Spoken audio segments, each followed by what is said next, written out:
Brandon Thurston from Wrestlenomics is up next, and we're going to follow Brandon with John Pollock from Post Wrestling. Thank you, and good afternoon, everyone. But we can't ignore the math, okay? We can't ignore the data. Go on Google Trends, type in your name, then type in mine. You're a straight line. I'm a pyramid. I like the very direct question on that. Television ratings, downward spiral. Buy rates, plummeting. The time is now to turn the math around.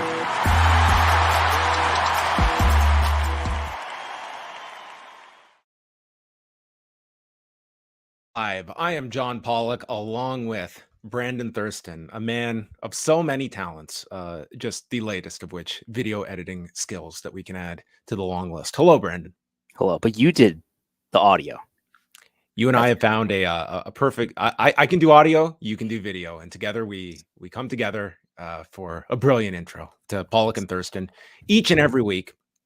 And yes, for you NXT viewers out there, I definitely caught Booker's line on Tuesday night about popping a rating last week. I was like, oh, there's a good soundbite, but too late for an intro. Oh, I see. Booker sneaks these ones in every now and then. He referenced over 800K last week. Booker noting that really NXT last wow. week. Yes. Didn't mention numbers. The demo. He's a total viewership guy. Okay. Maybe in the next season of Pollock and Thurston, or are we going to make this like the signature where it changes every time, and then people notice like, oh, so and so's not in the signature anymore. Yeah, if someone gets canceled or fired, we'll have to take them out of the opening instantly. But Booker missed the deadline, so maybe next season. We have plenty to get to on this week's show. Joining us a little later on, we will have Rich Fann from the Pro Wrestling Torch, a columnist over there, as well as the co-host of MCU Later. He will be on with us to chat about the state of AEW. Yes. Huge. State of AEW. Significance. Yes. Is it dying? Well, if there's what is more reactionary than Thursday afternoons at 4:00, minutes after a collision airs, or Vince McMahon selling stock? I think that was the most reactionary of all the takes over the last week. Vince McMahon selling stock. He's done. He's going away. Company's going private again. I mean, what else made its way onto your screen over the past week? No, yeah. Do you want to start there with Vince? Vince I think we should start with Vince, because where were we last week? I think since we went off last Wednesday, I think TKO filed over 1,000 pages of SEC filings, and I've done my best to get the Cole's notes of all of these filings, but even my head was spinning going through all of these filings. Like the last 24 hours, I can't tell you how many notifications I've received. So I think because they've just created a new company, which is TKO Group Holdings, and put obviously WWE and UFC into that new company. I think they're required. This is just a guess. Some expert on SEC filings should correct us and reach out. But I think they're required to like republish the entire prospectus every time they do something, maybe for a certain time limit, because every time there's like an 8K, there is also the obligatory like 400-page filing out there as well. But Vince, we found out how much he made too in net proceeds last night when the Form 4s came out. That's right. So Vince McMahon has sold 8.4 million of his Class A shares, and as the filing came out, selling it at $76.41 per share, which the stock has been all over the place today. We'll get to that later. So the net proceeds come out to $641,844,000. Yes. So Vince is probably hoping this JP Morgan estimate of $100 per share is not realized. He might be kicking himself. I mean, to walk away with only $641 million, I mean, that's a rough day. Yeah. Well, the price targets are usually, this is what we think it should be worth in about a year from now. But those are, I mean, the analysts have had this stock at, most of them have had the stock at around 100 or over 100 for a long time now. And it's relaxed down obviously now since the news of the SmackDown deal came out, but he made just under $700 million. And what's he going to do with it is a curious question. Maybe it's just estate planning. Maybe he's just, writing who he wants to have what money when he passes. But that's a lot of money. He still owns a lot of the company. It's not as if he has that much less power or influence. He still has about 12% of all TKO shares. Before this transaction, he had 16%. He has no super votes anymore. The super vote era for Vince McMahon and his family members is gone now. They have 1 vote for 1 share, not 10 votes for 1 share as they did in the past when it was just WWE stock. But he still owns a large portion of the company. And some of the members of the board of directors, including Ari Emanuel and Mark Shapiro, and Jonathan Kraft, who's the son of Bob Kraft, the New England Patriots owner, he bought some shares. Kerry Wheeler and Steve Koonin, who are also members of the board, also bought some shares. So the company bought like $100 million worth of the shares that he was liquidating.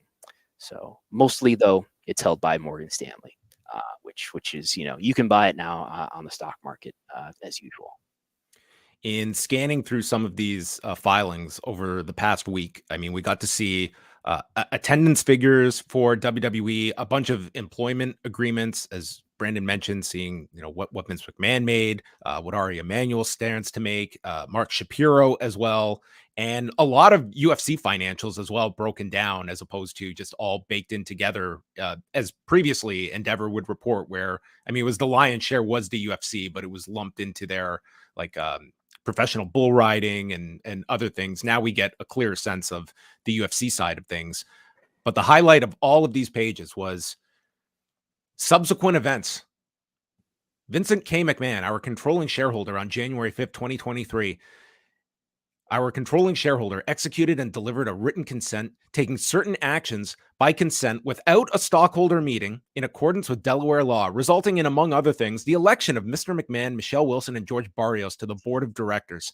On January 6th, the company announced, these were the resignations. Mr. McMahon subsequently informed the company of his view that there was substantial alignment among the board of directors and management concerning the decision to conduct a review of strategic alternatives and the company's upcoming media rights cycle. In light of the foregoing, on January 16th, McMahon, in his capacity as controlling shareholder, executed and delivered a written consent, taking certain actions by consent without a stockholder meeting. And it finishes by the company announced that its management and board of directors are engaged in a review of strategic alternatives. Essentially, this was their way of painting all of the McMahon drama that resulted in Vince McMahon in, Stephanie McMahon out, resigning from her role as co-CEO, and as a result of Miss McMahon's resignation, Nick Khan assuming the role of chief executive officer. All of this happening the first week of 2023. Yeah, this is not new news, but this is a narrative fun to revisit that they put in there for the prospectus. I wasn't sure if the 6-month data that you're referencing, which is January to June, if that was new. But I thought for a moment we had attendance data, but it was only through June, which would be data that we would already have had from the Q2 report. Yeah, these were only broken up by the first 6 months of this year versus last year. But sizable increases for WWE. Not a surprise, but some of their total live attendance is up 30% over these 6 months versus last year. International attendance up 54%, and we can see that WWE's live attendance, it has been very, very strong over this period of time. And now we're into the era where we're looking at, a year ago where, the company had greatly enhanced itself. And now we're looking at the year-to-year comparisons of Paul Levesque and sort of him compared to his own booking period. Yeah, I spent actually most of the day looking through the big databases, Cage Match Wrestling data, and the data that's on historyofw.com, and trying to consolidate all of that attendance data to look at attendance over time. It's very dirty data at this point. That's what I don't want to make any conclusions that will get me in trouble here before I clean the data up quite a bit. But it looks pretty impressive so far in terms of, compared to years prior. This seems like in terms of an average attendance, this looks like the highest average attendance in many years, but more work to be done. Also, if you want to get in any super chats, we will be taking questions towards the end of the show. So if you want to send any in, we will isolate them and get to those before the end of the show. Or if you have any questions for Rich Fann, who we know is going to be the most popular of the three of us coming up in about 20 minutes time or so. Some Canadian news. I know everyone is at the edge of their seat about Canadian television rights. Well, last week, during a Wednesday night hockey, which is pretty much religion up here in Canada, they Hockey Night in Canada. Yes, which has gone from CBC over to Rogers Sportsnet, a $4.9 billion deal to get hockey over here in Canada. They made the announcement that the UFC is coming back to Sportsnet. They are leaving TSN at the expiration of their deal at the end of this year, and they had previously been on Sportsnet from 2011 until the end of 2014. So they did hold a press conference, and I was there in attendance. So naturally, I wanted to ask them about the TKO deal and the fact that Sportsnet, at least for the first half of 2024, Sportsnet will have the rights to both the UFC and WWE. So here is UFC executive Dave Shaw commenting on the talks with Sportsnet and where things might lie as regards to a WWE deal, which their 10-year contract is up next year. If you can just talk to us a bit about several months ago with the merger being completed with TKO, WWE does have a deal with Sportsnet. Does any of that play into the dynamics that made for these negotiations to go smoother, or are these two sides essentially operating independent of each other when it comes to an international deal like this with Sportsnet? It's a good question. So the short answer is we've been acting independently of one another as we've gone through this process for our Canadian broadcast rights. But that's all changing now. That, we just had our Q3, the first quarterly earnings report for TKO, which was last week, delivered by some of the executives on our team. We're heading into a new period now where we're starting with this integration. What does it mean to have UFC and WWE, combining forces? I can tell you that, Dana's been pretty clear, Ari's been pretty clear. Our products will remain independent, but there's a lot of overlap in some of the specialties and expertise that we've got with operating our businesses, and media rights is absolutely one of them. It's great that we're all here today. Hopefully Greg's got some time and we can sit down and talk about what the future looks like for WWE. But I think what we're going to see is now, our businesses and our teams starting to integrate to figure out how to take TKO, both UFC and WWE, to the next level. And we're excited. There's an incredible amount of synergies between the two businesses, of similarities. They've got an absolutely astoundingly large fan base around the world, have done such a great job through digital media and their broadcast relationships around the world, and their ability to build talent is absolutely something that I think we can take a page out of their books for. Absolutely, we're looking forward to it. So that was Dave Shaw, and the Greg that he was referring to in that clip is Greg Sansoni, who is the vice president of programming at Sportsnet, and in theory would be the point person that they're negotiating with for this for the WWE deal, which they announced in July of 2014, a 10-year deal for Raw, SmackDown, and Main Event. They have since added NXT into that. So this is pretty much the entire WWE package is on Sportsnet. And I am sure that was a steal of what they were able to, for 10 years of WWE rights in 2014, plus they're the distributor of the WWE network in Canada. So it's a pretty big deal. And I mean, Brandon, Canada is fourth when it comes to WWE's overall rights, behind the US, England, India.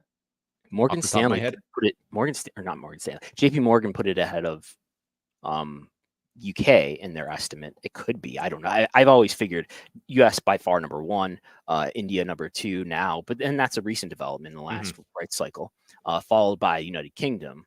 But maybe United Kingdom and Canada are closer than I thought. But yeah, did you mention you get NXT as part of Sportsnet? Is that on a primary channel, or is that on like another secondary? This is all of the programming is on Sportsnet 360. Okay. And I'm trying to remember the network deal, was that done at the same time as the live rights deal? Yes. Okay. So, I mean, that's something that they pushed as one of their ways to continue to grow the business. In the WWE's case is that, they've made deals in Australia. They still don't have a streaming deal like they do with Peacock in the United States and in the United Kingdom.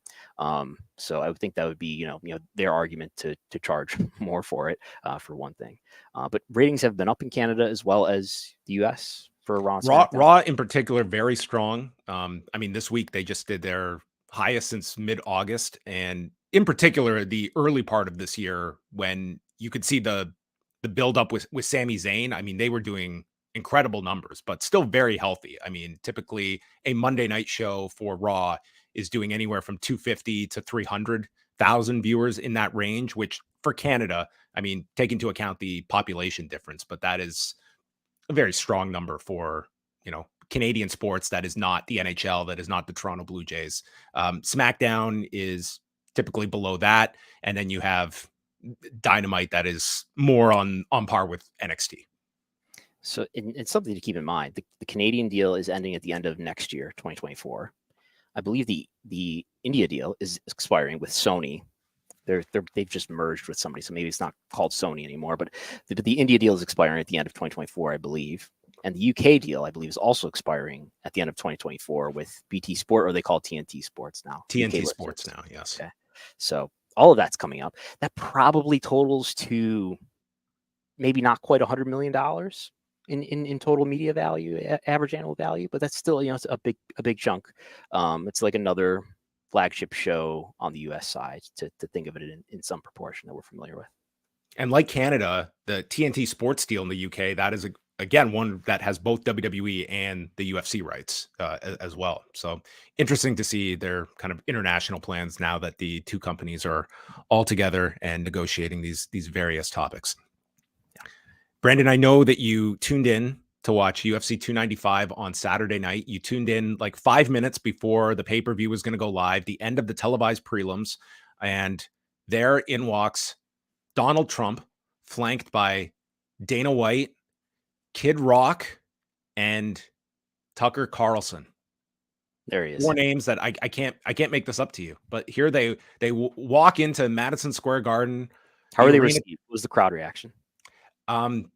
Stunningly, it was pretty positive for Donald Trump, which is, I mean, you look at this, like the dynamics of all of this, very interesting. I don't know how many large gatherings in New York that Donald Trump can attend that he would get such a hero's welcome other than a UFC event. But this was one of them. Here, this is on a Disney platform, and here they are platforming Donald Trump. Like this was, I don't know, to me, for the UFC that has, I mean, really leaned into this being an aspect of their audience and the sport that has, this was a very nice massaging of one's image on Saturday night and treated as such by this audience. Like there were not, outside of Bill Burr's wife, who was, you can see Bill Burr seated behind them here, his wife giving the finger to Donald Trump. So she was, speaking for some here as well, but Freedom Hill was her name, yes. Yeah, so that certainly made the rounds on Saturday. But this is something now that is very closely associated with the UFC brand as their right-leaning political viewpoint, and this is you are not going to have the UFC broadcasters speaking ill of Donald Trump.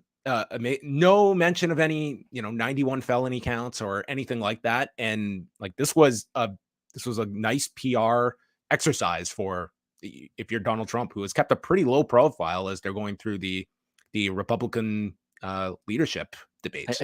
I did hear the clip of the commentator was putting him over as a big UFC fan, one of the biggest. Huge, like that. Huge. Didn't make it there for the early prelims, but I know that everyone knows that Dana White has a pretty firm stance when it comes to this, and this was Dana White in 2021. One of the things that I've really tried to do through this whole thing is stay out of politics. When people tune in to watch sports, they don't want to hear that crap. They don't want to hear what your opinions are, or who you're voting for, or what you're doing. They want to get away from everything in their life, and they want to focus on whether 2, 3, 4 hours, however long the sport is. Throughout this pandemic, when you turned on the UFC, we never talked about COVID. We never talked about politics. And obviously, there are certain fighters, male and female, who have their own religious beliefs, their own political beliefs, or whatever. We don't muzzle anybody either. So if somebody comes out at the press conference and they want to talk about this or that or whatever it might be, it's their God-given right to do it. We don't muzzle anybody, but we keep politics out of the sport. You want to listen to that stuff? Turn on any other station. You got it. You'll hear all the COVID and political stuff you want to hear. When you turn into the UFC, you're there to see fights. Case closed, Brandon. So there you go. I just want to watch some fights when I turn on my television on a Saturday night. So of course it's like we don't talk about that political crap unless it's viewpoints that are in line with our own. There was recently he lifted a ban on flags, right? Fighters can come to the octagon with flags now, as opposed to before without. There was some restriction on that. They had stopped allowing that, and then they have now since rescinded that and gone back to allowing flags to be. What is that about? Were people like bringing Trump flags to the octagon or something? No, it wasn't so much that. It was. I don't even know what was the straw that broke the camel's back on that one. But they just made the decision not to allow flags, and then they went back on that. But you've had, there was a fighter. I want to remember the exact details here. This was about a month ago, who had I believe it was like a pro-Palestinian message in there, and spoke in like their native language, and then that part was edited out of the clip. So you have instances like that where people are looking at edit out of the clip where, like on I think it was on the YouTube version that they took that part out of because they usually put up the post-fight interviews. UFC's channel. Yes. Okay. Yeah. So anyway, it is just just to watch as TKO moves forward. Like this is, and we're going into an election year. Like the UFC is very much an arm of the Donald Trump messaging side. Like this company put out a total like propaganda documentary piece on Donald Trump a few years ago as this, this incredible leader of mixed martial arts that helped us during the dark days, that has now risen to become this fearless leader of our country. And I mean, this is something they heavily lean into. And you can compare this to WWE that has just tried to distance itself as much as possible from politics. I suppose they know, UFC knows that their crowd is accepting of it, and they're supportive of this. And in WWE, obviously Trump has been on WTV a number of times over the years and in memorable moments. I don't know what the reaction would be like if he was trotted out on a WWE show. Then again, we saw Vince get cheered, right after the allegations came out in July 2022. So he was worshipped as another star. But the funny part was that in this very same arena of Madison Square Garden where they were Saturday night, that is where Donald Trump was inducted into the WWE Hall of Fame and was loudly booed when he was inducted 10 years ago. And that was 2013? Yes. So by then he's getting into like this is pre-politics. This is The Apprentice. This is but he's still, by that time, isn't he still like criticizing? He's into the birther stuff with Obama at that point. So he's certainly engaging in politics by that point in time. Yeah. Do you want to bring us up to speed on the Panini lawsuit, which seems to be coming to an end via Zoom? They can have a Zoom meeting.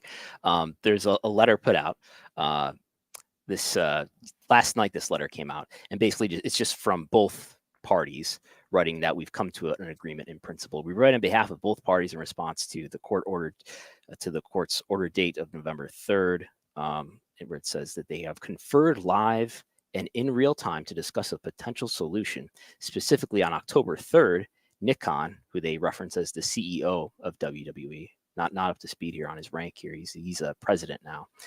But Nick Khan and Mark Warsup, who is the CEO of Panini America, and Elisabetta Mussini, who's the group licensing director of Panini, they conferred on Zoom for approximately 30 minutes. And on November 14th, so yesterday, this filing came out. I got the email alert in like prime time last night. So this happened yesterday. The same parties plus their counsel conferred on Zoom for approximately another 30 minutes. In addition, the parties exchanged settlement proposals and counter proposals on all of these dates between October and November.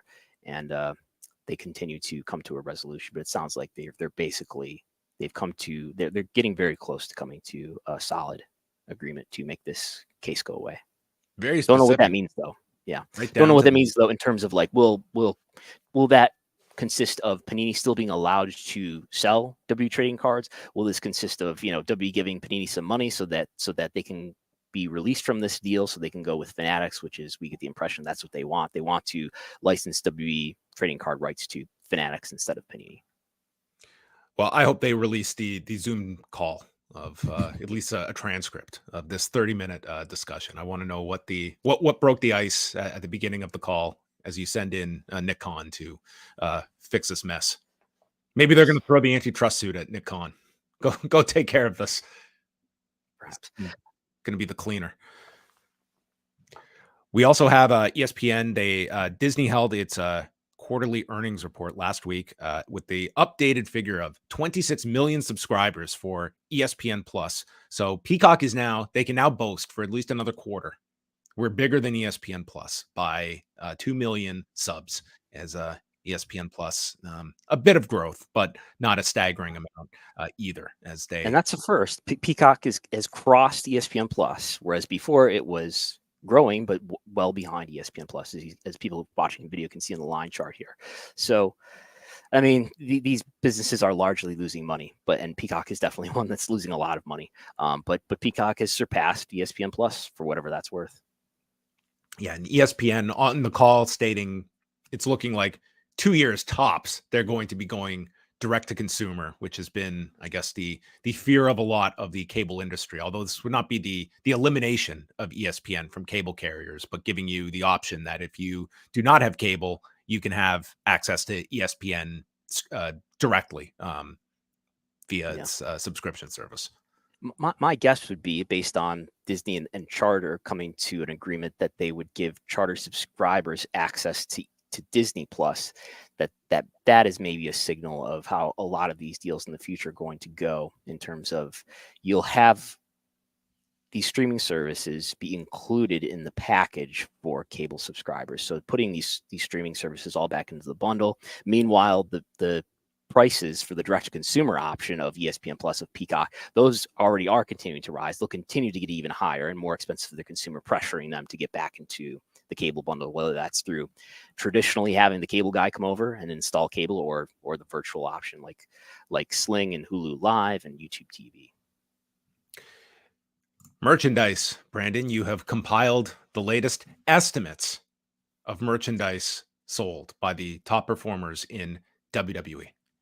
Yeah, well, WWE put out a page, and I can't find where this was linked originally, but I was alerted that on Reddit there is this page, and you can really find it. It really is there on shop.w.com, which is a Fanatics licensed website now.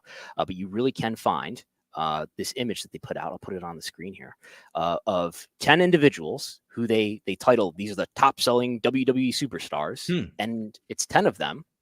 It appears to be an order. You know, we'll talk about how it compares to my list, but number one, they don't number them, to be clear, but Cody is the biggest on top, next to Roman Reigns, also the biggest right beside him. So Cody Rhodes, number one, apparently. Roman Reigns, followed by LA Knight, followed by John Cena, Rhea Ripley, Seth freaking Rollins, The Bloodline, The Judgment Day, Rey Mysterio, and Kevin Owens. That's the end of the 10. And if you compare that to my list, I did have some nostalgia in my list. So my list is based on every day. There is a script that wakes up at 9:30 a.m. and it navigates its way to shop.w.com, and it goes to the apparel section. So I'm only looking at t-shirts or other apparel and sorting it by top sellers, looking at all those items, collecting all that data, the order that all that listing is in, and then analyzing over the long course of time, whose items tend to be listed high in this list. And the answer is, this is year to date. Number one, Cody Rhodes. Number two, Stone Cold Steve Austin, followed by Roman Reigns, LA Knight, John Cena, the NWO, Eddie Guerrero, Rhea Ripley, the W brand itself, the Usos, Seth Rollins, Kevin Owens. And there if you exclude the inactive wrestlers like Austin, the NWO, and the W brand, which is not a wrestler, obviously, that gets everybody except for Rey Mysterio, who I'm guessing maybe he's pushed by mask sales that I'm not accounting for by only analyzing the apparel section. But in order, as far as active wrestlers, the top 5, I think maybe even the top 6, are all in the same order as my estimates. So that gives me some confidence, assuming that this list from WWE itself is honest, assuming they were not just looking at Wrestlenomics list to try to confirm it, which I hope is not what's happening there. But it gives me some encouragement that these estimates are pretty accurate. Yeah, your scripts are also trained to also analyze the AEW roster page. Yes.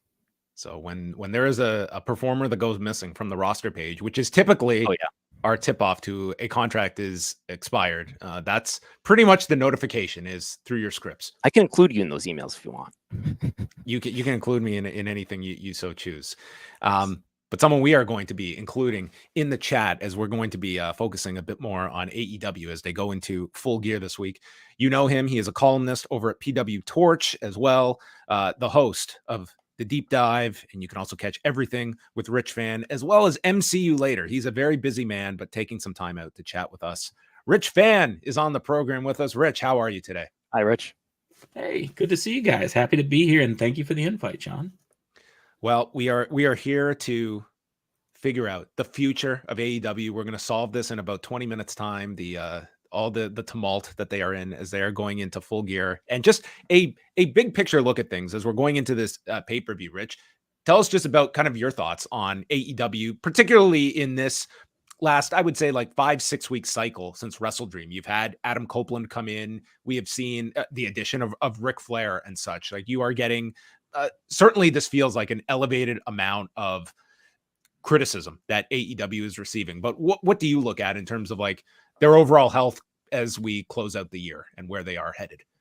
Yeah, I mean, clearly, and you I don't think you need to look at Brandon's reports, though you should, to say this, but they're not going out of business anytime soon. I don't think it's as doom and gloom as that. But I think one of the bigger questions, the bigger issues AEW is running into, and I wrote an article about it a couple of weeks ago over on the Torch, is that being a challenger brand, being a model that is going against a hegemon in any business, is going to be tough. But it's going to be even tougher when your customers see you as the standard, either in a cultural or in AEW's case, a moral way. And so some of the choices that have been made, the signing of Ric Flair, some of the moves that have been made in that regard, some of the fan base, the hardest of hardcores, have seen that as something that is basically anathema to what their mission statement had been. Oh, wow, you guys, as always, over here on Dude, Brandon's on top of this stuff. You can't be. I mean, listen, I say it's the forbidden porch whenever we're cross pollinating our work. Like, I'll bring WH over, you guys bring me over. And one of the keys, I read the book that, at least I believe it's the book that Warner Brothers had suggested to Tony in terms of being a challenger brand. And so some of the challenges with being a challenger brand is when you have this group of fans in your next iteration, you have to shock them, but also maintain them. And I think right now, the shock and the movements and things that they're doing, first of all, moving to more entertainment-based storylines instead of the quality wrestling and some of the characters we grew to know in the first few years of the company, that set them up in that issue. Additionally, and really the elephant in the room, WWE got better. They forced them, like, as my son would say to his friends, get good. They forced them to get good. There wasn't a safety net for WWE, or it wasn't a situation where WWE could just ignore the fact that AEW was siphoning fans. They're bringing in stars. They're making people they saw as castaways excellent pieces of their program, mixing them with folks who hadn't been seen before. Now, you have a show tonight where they had a Rampage, and it was, I think, per WrestleTix last time they came through, 7,000 seats. And now it's close to 33, 34. I don't know what the latest one as of today. I was using the shoot job, so I didn't get a chance to hop on the old WrestleTix to kind of see. But that's where they're at. You have the Young Bucks, who, regardless of what happened with CM Punk, have seemed to have been content as executive vice presidents in this stage of their careers to kind of just say, I'm good here. And part of that also leads, Brandon, with the good stuff. You can see the numbers. And as you look at their numbers and you look at WWE's and you look at the seats rising and you see the number of attendances rising on that side, it just becomes this contrast. And the contrast isn't favoring them right now. And that is something that happens in any company and any wrestling organization. It's just riding that, providing a different product and moving on. But I think I heard Brian Alvarez mention this.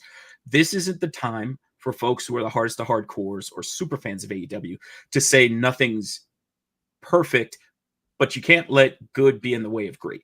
You can't just constantly say, well, you're just putting mountains out of molehills. There are some issues. I think the Flair thing, as I mentioned before, is something that's been like a third rail issue for a lot of fans who felt, one of our colleagues, Stephanie Chase, wrote a fantastic article on that, and how for her as a female fan, that was something that was kind of like a kick in the teeth for a company that was proud of saying Hulk Hogan and his wife were not welcome in their company. For a person who, Tony's made some really strong moral steps. I'm never going to take blood money from the Saudis, to the point where his soccer club had to suffer because their best striker, basically they made him choke on a couple of $1 million in order to get him, just to prove the point of, if we want something, we'll buy it. You know, he's been constantly out in the front of these things. And so I think at times when these decisions are made, that's led to some struggle. And honestly, some of it's self-inflicted. I look at someone like Bryan Danielson. Throughout his AEW contract, he has not maintained health and wellness to a point where I would feel confident throwing him in their version of a G1 prior to wrestling Okada for the third time at Wrestle Kingdom. That seems counterintuitive to the long-term bottom line of AEW, even though you know he may retire at the end of next year, as well as endangering him to get further injured in yet another match against Okada. And I will take a breath and let y'all hop in. Yeah. So I think one of the issues, at least that have been raised by some people, at least anecdotally, is that AEW, has become less of an alternative to WWE by becoming a little bit more like WWE, in that they've kind of lost their identity in terms of being, this is decisively different flavor of ice cream, to wear out the analogy. Do you agree with that they have become more like WWE? Because I was talking with someone from the company a couple of weeks ago, and I was being challenged on that notion, and being challenged to list reasons. So, do you think so? And if so, what are some reasons that come to mind? Right off the bat, I can think of Tony Storm's new character. That is something I could have seen. In fact, we did see it in WWE with Goldust. Whether it was the black and white, quoting movie stars, the glitz and the glamour, but you also had a great wrestler behind it. And I would argue there's sometimes where the similarity to WWE is the similarity to traditional pro wrestling. You have a larger-than-life character married to a solid professional wrestler. I don't think AEW sacrificed work rate for the sake of any of their segments on television. I don't think they've done that for any of their matches on pay-per-view. So I think it's unfair that when they do move to more entertainment aspects, that they're constantly said to be kind of selling out their baseline identity. But that's the monster they created when they said there was this difference. When you look at stuff that Kenny Omega did in DDT or the Bucks did in the Indies prior to coming to AEW, that could have been seen as entertainment. I have a good friend, Chris Maitland, who works over at the Torch with me. He always cite anytime the Bucks would come down the ring for New Japan and they would say whether or not they're winning the match or not, prior to having a major English speaking presence. That was something that always turned him off. But I was like, that's just something like Hall Nash. Those guys would do stupid things like that whenever they wanted. But now you move to AEW and it's like, how dare you have the House of Black with the lights? My boss over at the Torch, Wade, hates lights, hates the lights. The fact that people can turn them off and on. He did an article about that. I get it.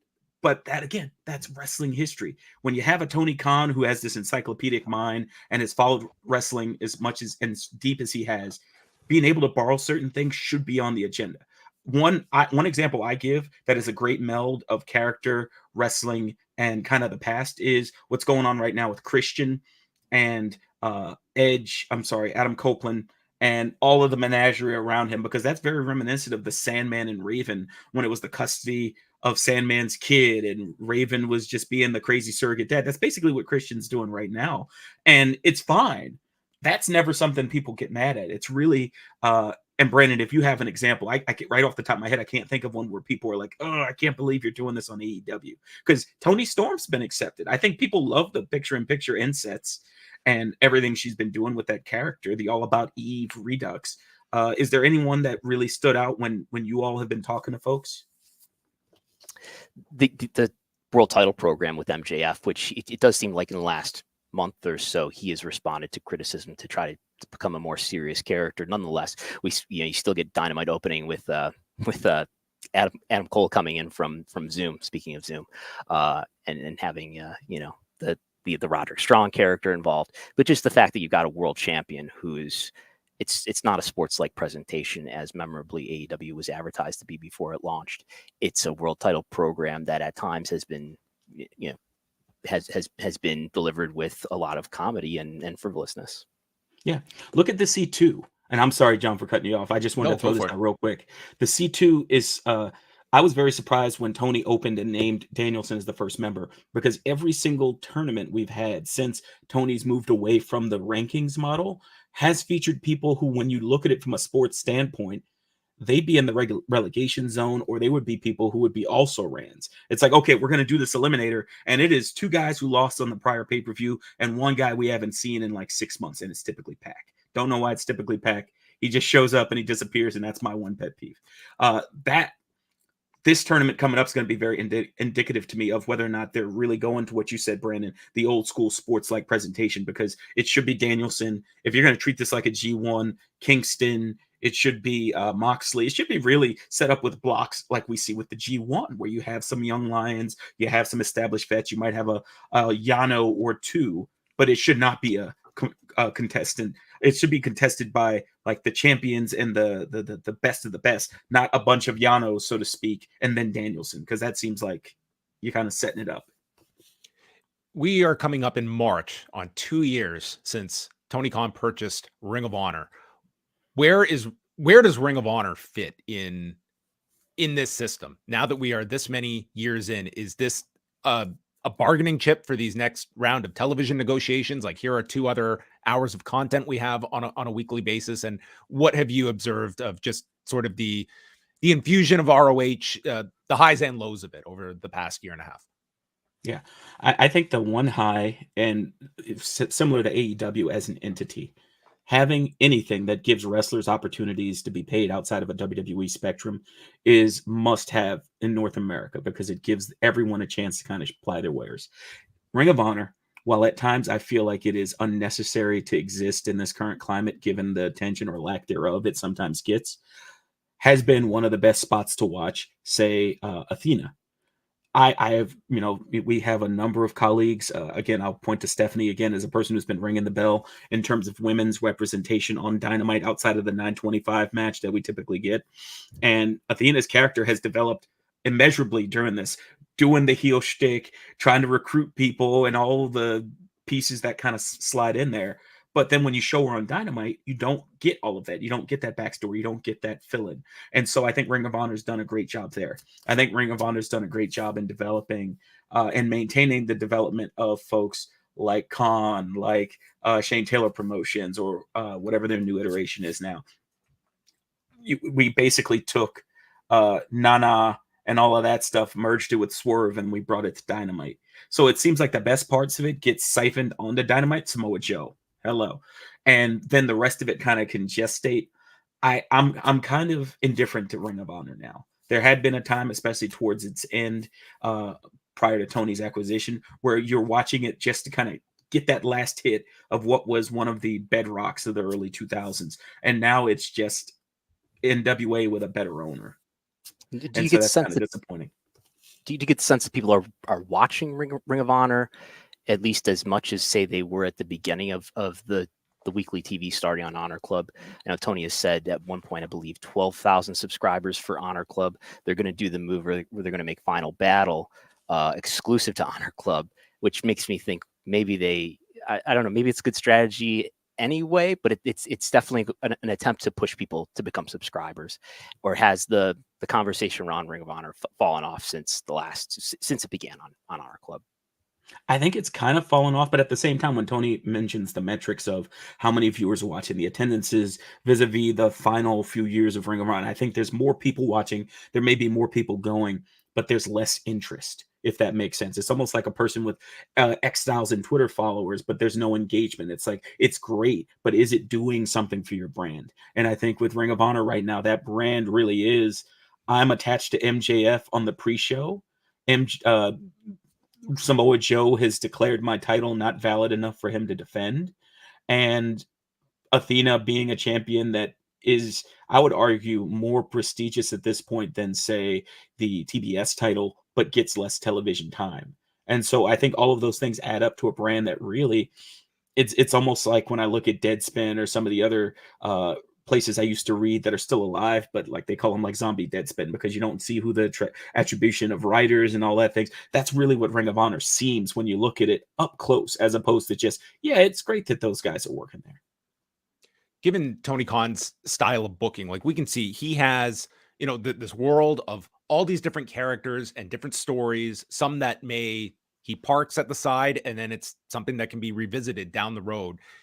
presuming that we're going to see quite the uptick in pay-per-views next year, do you feel that's a good thing to have more of these shows to peak to, or did you like the style that they were doing where you had, a 2 to 3 month build for a pay-per-view, and does kind of the new format, does that help or hurt from your observations of his booking? I'll defer to Brandon in terms of the money side, but I feel like it's going to hurt because if you have television and you're leading to these special events and then you go back to the television, from what they've been doing with their specials like Battle of the Belts and everything else with their 3 branded television shows weekly, it seemed like you're forcing the eyeballs on TV, and then the big blow-offs are going to be at the pay-per-view. With monthly pay-per-views, it seems like if you miss one, you're gonna be able to catch up because they're gonna catch you up in the 3 weeks prior to the next one, or you're gonna get enough context clues so that you're not locked into, oh darn, I missed this match and I'm not gonna regret it because they're gonna give me something equal or opposite to that later on. So because of that, I feel like Tony, while it could be intuitive and say, hey, you're getting these markers where every month you have to resolve things, I think it might go the other way where he might try to build through each of the monthly pay-per-views while also kind of giving a yada yada to the television. And with their current desire to get a television deal, I feel like that might be a dangerous precedent. I look at it similar to what WH and I talk about on MCU later, where Marvel has to take a step back and go with maybe spotlight shows where you don't need to be locked into everything and you can watch Echo as opposed to say Loki or What If, where it's going to give you crumbs that lead into the movies and it makes it appointment television. Yeah, I think it was the last conference call that Tony did. He sort of took issue with the notion specifically that AEW is going to do monthly pay-per-views, although he also pretty wholeheartedly endorsed more frequent pay-per-views, saying that, I think any wrestling, something that's effective, any wrestling company that's done more pay-per-views, more than 4 as he was doing at the beginning, has not regretted it. But just doing more content has been in this era in the last 10 years, I guess you could say, since 2012, since Raw went to 3 hours, has been the great temptation of wrestling companies and of live sports in general. It's, you're trying to make really lucrative TV deals. In the case of WWE, you have investors. In the case of AEW, you're a private company, so maybe it doesn't matter as much. Maybe you could be more disciplined. But you're trying to make a company that's really lucrative. And in an AEW's case, you're trying to get a return on your investment for a company that's probably not been profitable yet, that is going to try to be profitable by the next rights cycle. So how do you do that in this era of content? Produce more content. We've talked in the past about maybe it makes more sense for Dynamite to be a 3-hour show than a 2-hour show, because you probably get, if you toss away Rampage, third hour of Dynamite's going to do a better rating than Rampage is. But it's the great temptation of doing more content and having another Collision show. Is it a good thing for them? I think as long as we can do all sorts of mental gymnastics about, well, does it really make sense? Is it a handicap? Sure, it's going to make it harder. But if the product is good, you will not lose popularity from it. You will achieve your business goals if your product is just good, and you'll have less complaints about, oh my God, it's such a slog at 3 hours. Oh my God, there's 5 hours of TV that I have to watch every week. But if that content is actually good, that makes up for the increased demands on the viewer. There's way less of the raw complaints about 3 hours, like pretty noticeably, at least for me, over this period that has coincided with a much more engaged audience. So I think we go into all these different, trying to fill all these different holes. I think a lot of it just comes down to the overall impression that a viewer is left with of quality. When comedy is done well, I love it in professional wrestling. I think it's something AEW greatly suffers from, that I think a lot of it is not witty or great comedy. It's poor comedy. And I think that's going to fall flat on people. And then it's just, juxtaposed as, all comedy is bad. No, just bad comedy is bad comedy. It's as simple as that. Yeah. As an example, this Monday, you had Cody Rhodes at Raw at the very site of the first AEW Dynamite. And I remember going there with Todd Martin, and I remember sitting there and being in wonder at what was going on, and this is a pretty cool new promotion. Let's see what happens. Cody has become across, like, I think it'd be fascinating. I told Wade it'd be fascinating to do a book about the period of time right now where AEW's been in existence, because if you could really give like Cody, True Serum, and some of the other characters in this play, so to speak, his role as being the spine or the thread that you stitch everything together on both shows, whereas the Codyverse kind of died at death on AEW, you still need that person that can intersperse. John Moxley's done it. Omega for a time has done it, but that person that can kind of weave it right now, the way that, as you mentioned, Brandon, that the MJF storyline has tried to do it has failed because of the bad comedy, because of the disrespect for the title, because of the fact that you're introducing so many pieces. This is almost like a Dusty Rhodes book promotion without a Dusty Rhodes relative in it, where every single feud points back to MJF. And that hasn't helped because he hasn't been serious. When he's the babyface and he's running away after the heels are chasing him away from his title, something's seriously like off in the booking in terms of the respect you're paying what should be the champion of one of the most prestigious wrestling work rate based promotions in North America. And so I think when you look at a 3-hour model, my fear would be you would see similar to the 15 years of WWE having Raw and precipitous drops in viewership. I think there would become a reckoning, and whether Tony would take that reckoning as I need help booking, or I need to bring someone in to kind of help steer the ship with me, or if he would take it as we need to lean into some of our quote unquote darker impulses that the fans have not liked, more entertainment, more bad comedy, more skits, more musicals. I don't know which way he would fall. We should also mention that for Saturday, like for all the discussions about AEW, its health, like this is a very strong advance that they have for the Kia Forum. There are over 10,000 tickets out. They are running back-to-back nights. We are going to get a rare Friday night collision. So it will be 3 hours of AEW programming on TNT. And maybe nobody has talked about the Friday night battle yet, Brandon. SmackDown versus Collision. I mean, it's happening on Friday, but I don't think too much attention being placed on this head-to-head program. Yeah. I barely remember that it's happening. I have to get my spreadsheets ready so the quarter hours will be aligned. But yeah, I mean, the AEW shows, it's going to be what, 2 hours of Collision, then 1 hour of Rampage, and only 2 hours of SmackDown, right? So I guess Rampage will go unopposed as it usually does, but it's going to get blown away. Will it be? There was a time they would have absolutely just gone and added a third hour on FS1 or something after this, but I think this is just it's Friday night, and it really is an ill comparison looking at Fox to TNT, but nonetheless, yeah. I compare this to what we went through last month, and this Friday is you technically have 2 hours of head-to-head competition. Yeah, I mean, it'll be interesting to see if it gets hurt as badly as it does when it goes against WPLEs, but then again, it's going to be on Friday out of its regular slot, so I imagine it's going to be the lowest collision yet.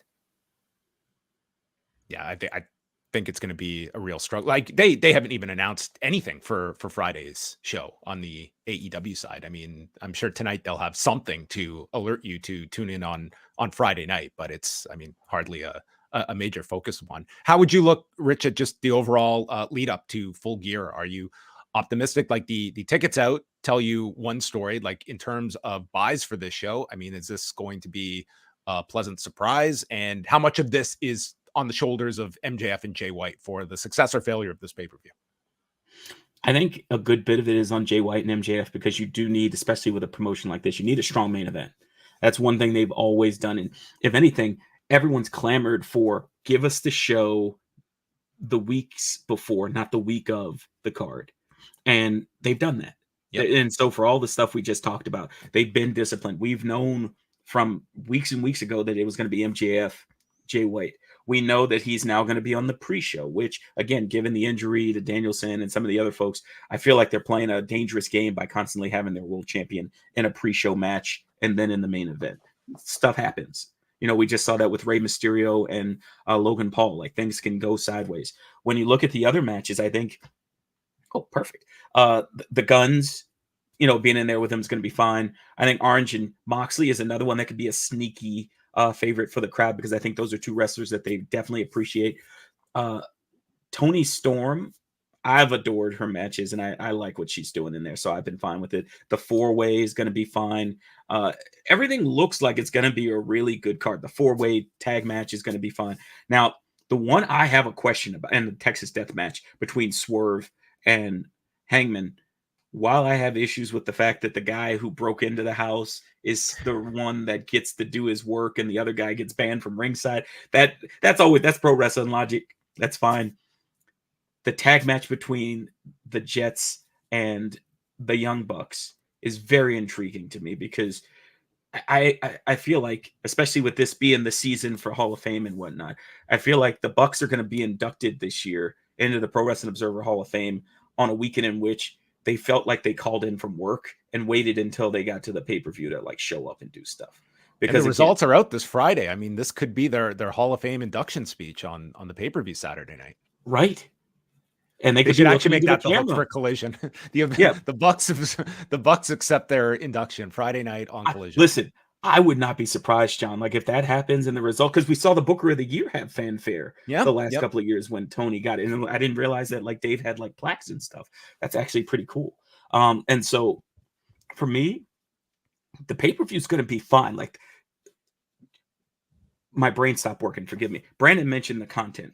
And one of the things that I have seen, and if you all get a chance, there's a New York Times article that came out, I want to say this morning, or maybe it was late last night. I have weird hours with my new job, so I can't remember which. It talks about Dave Zaslav and how he viewed the SAG-AFTRA strikes and how he's viewed Hollywood to the point where he lives in Robert Evans' house, which to me, as a film person, like is just so frustrating that a man, oh my God, Brandon, you're magical. It is a long form. It is a long form read on Zaslav and how he feels like he was betrayed by Hollywood coming no in. less though here, so I don't know. Yeah, there it is. How he blew up Hollywood, and it's multiple people. I always love a multi-person story because they get some stuff. One of the key ones is toward the bottom. They talk about the SAG-AFTRA strikes, and his biggest takeaway is that they saved $1 billion pre-tax with Hollywood shut down, and this is the guy that's going to be in charge of whether AEW has a deal. That scares me. And so if you're more worried about saving money on content instead of the content, mind you, Warner Brothers Discovery, one of the main reasons for this merger was you had to deal with his television at Discovery getting outdone by all the streaming and all the television, all the movies being done at Warner. So it's kind of like robbing Peter literally to pay Paul in terms of the merger. Then you add in the strike, Barbie making a record amount of money, and yet you're still 700 million short when you're talking to your investors.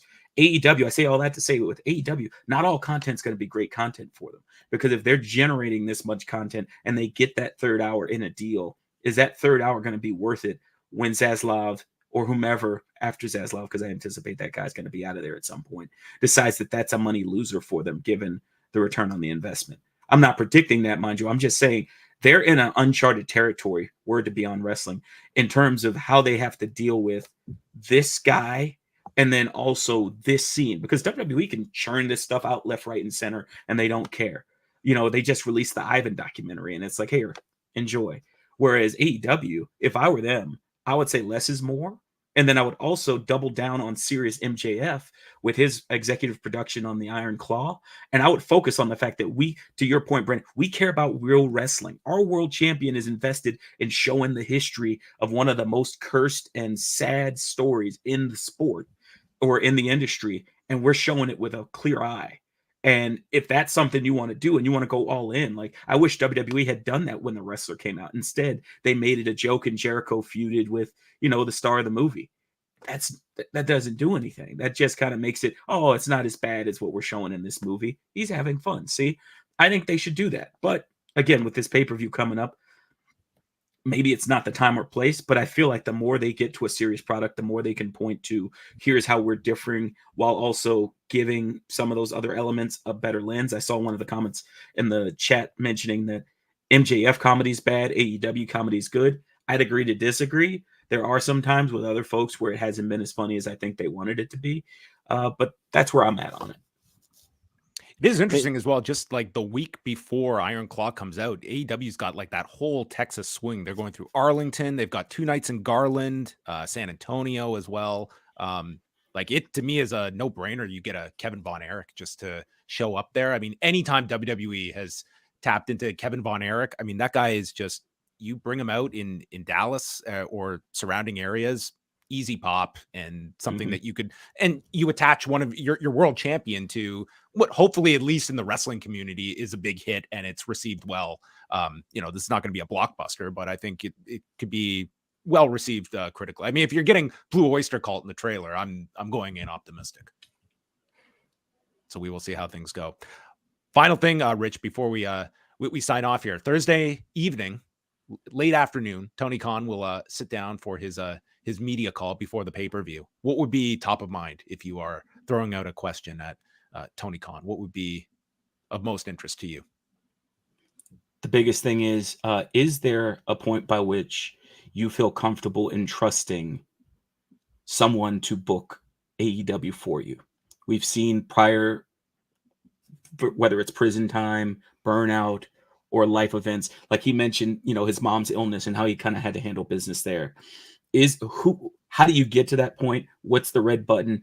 And are you okay with that? Because I think sometimes life happens. We saw that with Roman Reigns. I see a lot of people complain he wrestles left. When you have a cancer scare for the second time in your life, and then you survive a global pandemic, your evaluation of what means I have to show up to work or not fundamentally changes. And I think for Tony, what is it going to be that allows you to let someone else take the wheel for the betterment of your company if that needs to happen?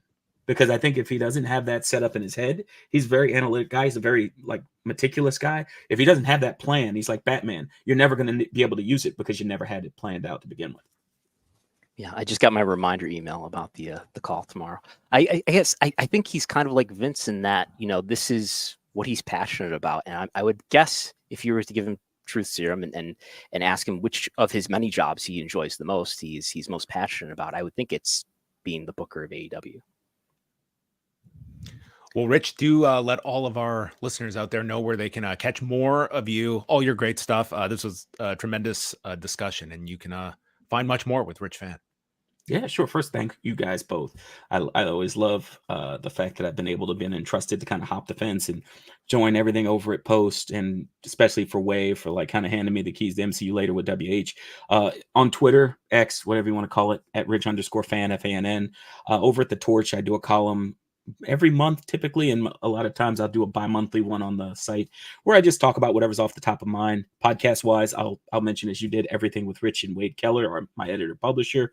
My mission in life still is to get you and Wade together to have the most wholesome conversation one could ever have between Canada and the Midwestern Minnesota man. So that's my mission. That's going to be the what do they call that, Nexus event in the MCU? And of course, there's a lot of hard feelings from 1991 between Blue Jays and Twins fans, but we're Canadians and we typically turn the other cheek. So maybe after all these decades, we can all put bygones and make them be bygones. And I did want to ask one more question before we let Rich go. There's just around our topic, there's been a lot of tumult and a lot of ideas being thrown around, and people saying that something needs to be done.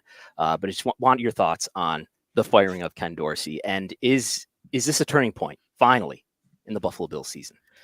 I think the turning point is going to come when the Buffalo Bills look inward. When I look at what happens with the Bills and there it is. When I look at Ken, well, here's the thing. Here's so out of context for me. I have no idea this individual, and I just this is the offensive coordinator. Was the offensive coordinator of the Buffalo Bills. This is after one of his first games as offensive coordinator. Something went wrong, and he just lost it. They had CBS. This is the guy I want on my side. I think it's as they lost the game. But this is for him. I think McDermott's biggest issue is he still sticks with the Carolina Mafia. He's bringing in guys he's always coached with, always been around. And at times when you see a guy like, his offensive coordinator goes to the Giants, and then, things aren't going well there in Giants land because they had to trust a quarterback that probably shouldn't have been paid. But Josh Allen is a unicorn. As much as I've given some of my friends a hard time on Josh's decision-making, you have to lean into that. I'd seen Brett Favre comparisons, and you don't tell Brett Favre not to throw. You don't tell him not to run. You just let him live, and you surround him with talent to make sure he's failure-proof. I think with the Bills, the issue's been you have a defensive head coach that tried to build himself to beat the Chiefs, and then the Bengals showed up, and you don't have an answer because the Bengals aren't the Chiefs. They're built totally different. And that 13 seconds game has been a psychic like up, not since Wide Right, I think amongst Bills fans, has there been a moment where folks are just like, what if? Like they guarantee, like if this has just gone right, it's the Uncle Rico moment to a billion. And I think the sooner they fix that, the sooner they find an offensive coordinator, I'd argue Ben Johnson from the Lions, if you get someone like that, or if you are brave enough, bold enough, maybe you bump McDermott and you go after a Johnson or a Bieniemy and you say, here are the keys, make Buffalo great again. And I think that's what you need, because right now it's weird. It is really weird. You've lost in the time as head coach. McDermott's fired two defensive coordinators, lost an offensive coordinator, fired one, fired two special teams coaches. So that's you're 7 coaches in. If you keep getting rid of people because there's not a fit, at some point the fingers are going to point at you. Okay, I'm rooting for you, Brandon. I have no stake in the Super Bowl, but man, do I want your Bills to just win one. That's what I'm hoping for. they were supposed to win one this year, but out of the playoffs at the moment. Well, Rich, this has been a lot of fun. Thanks so much for jumping on with us. We'll have to do this again sometime in the near future. And this coming Saturday night, he will be live with WH Park. They're going to be reviewing the Marvels, the state of Marvel. We're making this guy just cure all entertainment and sports problems in a week, from AEW and Marvel. Rich Fann and WH Park have all the answers. So tune into that on a Saturday night on the Post Wrestling Cafe. You and WH just tremendous together. Always enjoy listening to you guys. Oh, it's fun. And when Way messaged us to say, you're counter programming AEW's pay-per-view, I was like, you know what? When I asked Way if that was okay, WH gave me a series of 4-letter words that I didn't feel comfortable throwing back to him. So I was like, listen, I talked to WH, we're good.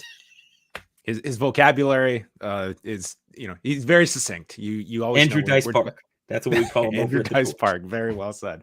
Thanks a lot, Rich. All the best. We'll talk to you soon. Thanks, Rich. All right, the great Rich Fann joining us. We have a couple of super chats here. Let's go to Curly Mustache FTW.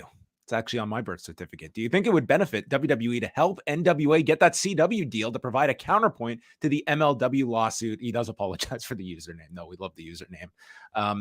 WWE, would it be a strategic play to just, hey, get NWA on your app, on television? I don't know if WWE is going to be lifting a finger in that direction. I don't think so. I don't think it's going to happen, but I don't think it's going to change the outcome, or whatever the outcome is for the antitrust lawsuit. What would they do is another question. How would they help? I guess say, yeah, go ahead and make a deal with them. I don't know.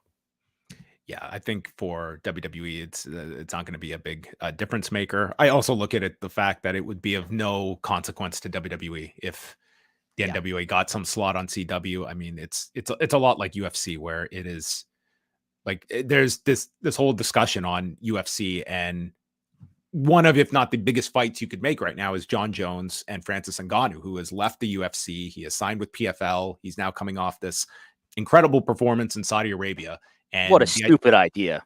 Horrible. Fumbled the bag. Well, it's such a big fight you could make, and Dana White is just so anti co-promotion. But when you look at it, like, they could co-promote with the PFL, they would control everything. Like, the UFC is beyond the position of power that they could negotiate the lion's share of the revenue. They could it would be a pretty much UFC presentation with PFL getting a cut. PFL is not going to all of a sudden be a player. It's not as though it would at all change the power dynamic in MMA. It's very similar in WWE. And also here, the Jasonot, who sends us a super sticker. Thank you very much to the Jasonot. Thank you. Solid usernames from everybody. We appreciate it as always. But that is we are bringing things to a close. But yes, Thursday evening is the Tony Khan media call going down around 4 p.m. Eastern time. So Brandon here, this is late breaking news. Brandon has gotten his approval and alert. John Pollock has not. So I don't know what's to say about that. I should double check that I did RSVP to this, but that will be going down on Thursday evening. You got the original email though? I got the original. I originally, okay. So I think I'll be good. But you were invited. Are you looking any differently in terms of just this is an interesting period for AEW. I am curious some of the questions that are thrown Tony Khan's way. This is one where, I mean, you will get, some of the just random questions, but there's a lot of substantive ones that could be asked. Yeah, this feels like a time where AEW's content has been under the most criticism. I don't feel like it's been as embattled as this before, right? And now he's going to be asked questions. Lord knows what will be asked, but I'm sure there'll be some questions along the lines of, giving him a chance to defend the content, and defend why things are being done the way they are. So that'll be hopefully meaningful to hear. Coming up this weekend, we have got, myself and Wai will be live after the Full Gear pay-per-view up here on the Post YouTube channel. And then Sunday morning, for members at patreon.com/Wrestlenomics, you have a brand new Wrestlenomics radio, as Brandon and Jesse will be providing a post-Full Gear pre-Buffalo Bills show. Bills playing on Buffalo Sunday, I assume? I think they're playing late afternoon. But yeah, we'll be talking about whatever the news is when I put the slides together on Friday. More in-depth topics that we talked about today.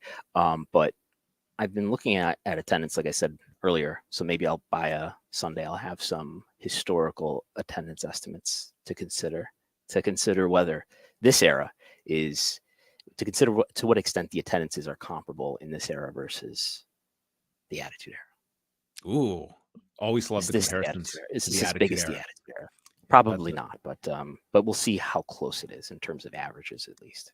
Okay, that's a very sensitive area for some fans out there when you make comparisons to the Attitude Era. The 3 years that you cannot make any comparisons. It was perfect. It was nirvana of professional wrestling history, unless you go back and live through some of this stuff, such as a WCW Thunder edition from the year 2000, which Wai and I recently reviewed, and you will remember that the 2000s were not that great when you look at that side of the fence.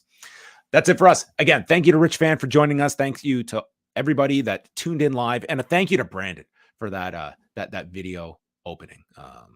A new staple here on Pollock and Thurston. It took us all these months, and I think came out with flying colors. New graphics. I decided on a whim. There's no structure to my life. I just do stuff, and sometimes I open a spreadsheet. I do stuff. I open PowerPoint. I make graphics. That's my graphics program, by the way, Microsoft PowerPoint. So that's what has delivered this to us today. All the secrets of Brandon Thurston revealed right there for you. Well, thanks everyone. We're back. We're here every Wednesday, 3 p.m. Eastern time. Next week, it's Survivor Series week. It's the Battle of Chicago next week. AEW in Chicago, WWE in Chicago for 2 nights. A lot of wrestling in Chicago next week. So we will get you all primed for that. And the hangover from the Friday Night War, Collision versus SmackDown. We'll put all the pieces back together. All right, that's it for us. Thanks to everyone for tuning in to this week's edition of Pollock